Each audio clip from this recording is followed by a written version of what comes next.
warahmatullahi wabarakatuh. Oke, jumpa lagi dengan saya Egy Supriyanto. Kali ini kita ada di mata kuliah Object Oriented Analysis and Design. Oke, kita hari ini akan membahas tentang studi kasus pembuatan sebuah use case diagram. Nanti kita akan menggunakan tools Enterprise Architect ya. Oke, sebelum masuk ke tutorial pembuatan use case diagram dengan Enterprise Architect, kita belajar dulu bagaimana mengidentifikasi dan menyusun sebuah use case diagram berdasarkan sebuah studi kasus. Oke, studi kasus yang akan kita bahas kali ini bisa kita saksikan ya di sini. Berupa latihan, akan dibangun sebuah perangkat lunak untuk mendukung proses pendaftaran ulang mahasiswa secara online. Oke, melalui aplikasi tersebut, mahasiswa dapat mengajukan usulan pengambilan mata kuliah, kemudian selanjutnya dosen wali dapat melihat usulan pengambilan mata kuliah tersebut untuk disetujui atau ditolak. Oke, usulan yang ditolak dapat direvisi kembali oleh mahasiswa. Kemudian usulan yang telah disetujui dapat langsung diproses oleh petugas administrasi untuk pencetakan KRS. KRS hanya bisa dicetak apabila status pembayaran SPP mahasiswa sudah beres. Informasi status pembayaran diperoleh dari perangkat lunak lain yaitu SISKEU, Sistem Informasi Keuangan. Oke, perangkat lunak ini juga akan berhubungan dengan perangkat lunak SIKAD, Sistem Informasi Akademik, untuk mendapatkan informasi tentang mata kuliah yang ditawarkan pada semester tersebut, serta informasi transkrip nilai mahasiswa agar dosen wali mendapatkan referensi untuk menyetujui atau menolak usulan pengambilan mata kuliah. Baik, tahap pertama berdasarkan dari studi kasus yang ditampilkan bahwa dalam pembuatan use case diagram kita harus melakukan identifikasi aktor. Oke, kita lihat kasus di sini. Oke, aktor. Nah, perlu diingat bahwa aktor ini dapat berupa orang atau sistem lain yang terkait ya. Oke, tadi akan dibangun sebuah perangkat lunak yang mendukung pendaftaran ulang mahasiswa secara online. Oke, di sini saya kasih highlight berwarna merah. Saya tandai bahwa di sini adalah aktor yang terlibat. Di sini yang pertama ada mahasiswa, kemudian dosen wali, petugas administrasi. Nah, diingat juga bahwa ada sistem lain yang terhubung ke perangkat lunak yang akan kita bangun ya, yaitu yang pertama ada sistem informasi keuangan dan yang kedua ada sistem informasi akademik. Nah, maka ada beberapa aktor ya, ini mahasiswa, dosen wali, petugas administrasi, SISKEU dan SIKAD. Oke, selanjutnya untuk yang kedua kita lakukan identifikasi use case-nya. Oke, kalau use case ini perlu diingat use case ini berupa kata kerja plus objek ya. Jadi kita identifikasi di sini yang berupa kata kerja yang dilakukan oleh aktor dan dia berupa use case. Oke, yang pertama di sini sudah saya kasih tanda mengajukan usulan, melihat usulan, disetujui atau ditolak, kemudian direvisi, pencetakan KRS, informasi status pembayaran, kemudian informasi tentang mata kuliah, informasi transkrip nilai. Oke, inilah use case yang dapat kita gunakan dalam studi kasus ini. Oke, untuk tutorial pembuatan use case diagram di sini kita bisa menggunakan beberapa tools, salah satunya adalah Enterprise Architect. Oke. Nah, untuk Enterprise Architect yang saya gunakan di sini masih menggunakan versi 7.1 ya. Oke, tahap pertama dalam pembuatan use case diagram, kita ke file, kemudian new project. Oke, kita simpan dulu, misalkan latihan. Nah, kita simpan, save. Oke. Nah, di sini nanti akan muncul beberapa pilihan diagram atau model yang akan kita gunakan. Karena kita di sini akan membuat use case diagram, maka kita pilih yang use case. Nanti untuk kelas dan lain sebagainya bisa kita pilih juga apabila untuk pembuatan yang diagram yang lain. Kita pilih yang use case dulu, kita oke. Nah, nanti di sebelah kanan di project browser ini akan muncul model, ada use case model, kita klik. Nah, di sini use case model kita klik. Nah, di sini ada note-note atau catatan-catatan komentar mengenai penjelasan di sini.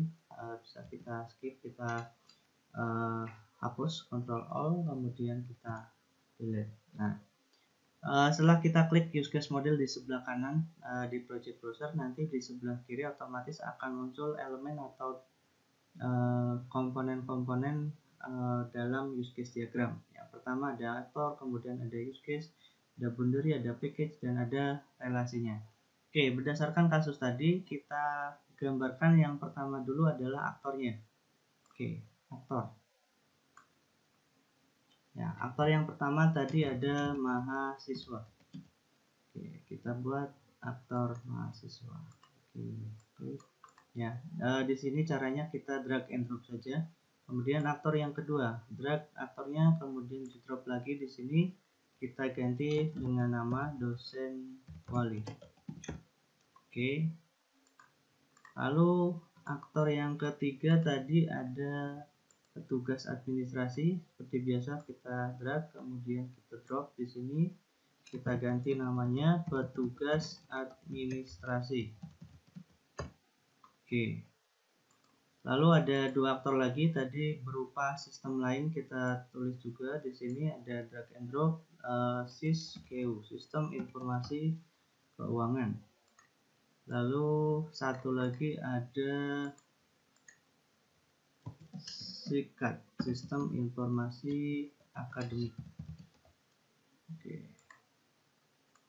Nah, perlu dipahami bahwa peletakan aktor ini ada di luar boundary. Nah, boundary ini sebagai ruang lingkup ya atau batasan. Kita buat juga di sini. Nah, boundary ini biasanya diberi nama sistemnya. Misal sistem pendaftaran ulang online. Oke.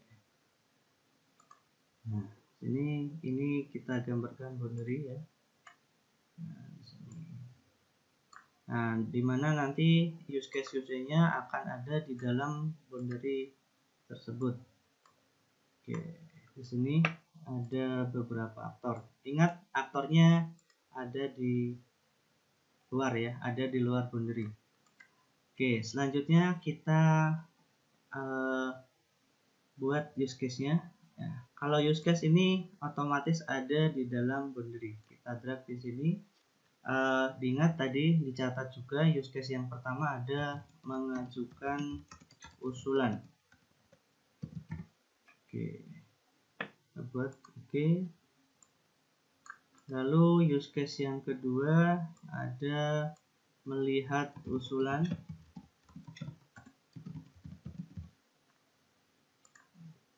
Oke.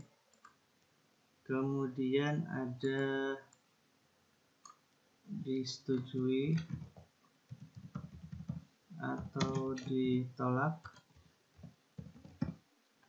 Oke. Lalu ada revisi usulan tadi. Revisi usulan. Oke. Lalu ada pencetakan KRS. Di sini kita buat pencetakan KRS. Oke, jadi ini sesuai kasus yang tadi. Kemudian ada status pembayaran. Status pembayaran. Oke. Nah, ini kalau kurang besar kita bisa perbesar. Oke, status pembayaran. Lalu ada dua informasi tadi. Yang pertama informasi mata kuliah, oke. Lalu yang kedua ada informasi transkrip nilai. Nah, oke. Nah, ini ada di dalam. Untuk peletakannya kita sesuaikan dengan lokasi dari aktor ya. Kita sesuaikan. Oke, selanjutnya setelah aktor dan use case sudah tergambar di sini, kita perlu menghubungkan dengan asosiasi. Oke, kita lihat dari kasus tadi bahwa mahasiswa mengajukan usulan, maka mahasiswa, nah ini akan berasosiasi dengan mengajukan usulan. Oke, ini disesuaikan ya, siapa aktor yang melakukan use case tersebut. Oke, selanjutnya melihat usulan, siapa yang melihat usulan di sini. Bisa kita lihat juga di sini dari melihat usulan. Nah, ini ada asosiasi. Kemudian di sini disetujui atau ditolak, ini dilakukan oleh dosen wali. Kemudian mahasiswa di sini ini bisa merevisi usulan, asosiasi juga. Lalu siapa yang mencetak KRS? Tadi kita lihat di sini pencetakan KRS dilakukan oleh petugas administrasi di sini ya. Petugas administrasi melakukan pencetakan KRS, maka kita beri asosiasi ke sini. Kemudian Siskeo hubungannya dengan status pembayaran. Oke, asosiasi juga. Lalu sikat. Nah, ini hubungannya dengan informasi mata kuliah dan ada info transkrip nilai. Oke, ini berasosiasi ya. Kemudian di dalam use case juga perlu diingat ada extend dan include. Oke. Kalau include ini adalah satu use case merupakan prasyarat dari use case yang lain. Oke. Tadi di sini mensyaratkan bahwa kalau disetujui maka bisa melihat informasi status pembayaran dan informasi transkrip. Maka informasi mata kuliah dan informasi ini hanya bisa diakses kalau sudah statusnya sudah disetujui atau ditolak. Nah, otomatis kita beri tanda include dari sini ya.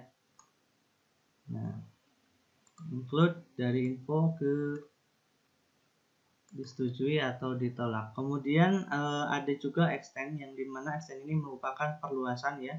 Jadi contoh yang extend di sini adalah mengajukan dan merevisi. Ini merupakan extend, jadi kita hubungkan antara revisi dengan extend di sini. Revisi dengan mengajukan adalah extend. Oke. Nah, berdasarkan studi kasus ini, use case diagram ini sudah jadi ya. Nah, setelah ini tahap selanjutnya kita save, lalu kita copy ya, jangan sampai di screenshot.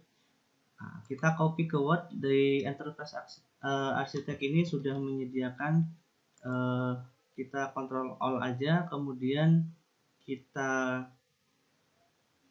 paste. Nah, hasilnya akan lebih baik di sini. Bandingkan apabila kita screenshot ya, kita screenshot. Nah, hasilnya, nah ini akan blur ya. Jadi saran saya sebaiknya dilakukan copy paste ke dalam Word-nya, bukan di screenshot ya. Kalau di screenshot hasilnya akan berbeda. Nah, di sini akan blur, berbeda ya. Nah, tidak terlihat jelas. Nah, kalau di copy paste langsung ini bisa ya, hasilnya lebih jernih. Oke. Nah, itu tadi pembuatan atau tutorial pembuatan use case diagram menggunakan Enterprise Architect. Oke. Jika ada pertanyaan atau belum jelas, bisa ditanyakan di kolom komentar. Terima kasih. Demikian yang dapat saya sampaikan. Assalamualaikum warahmatullahi wabarakatuh.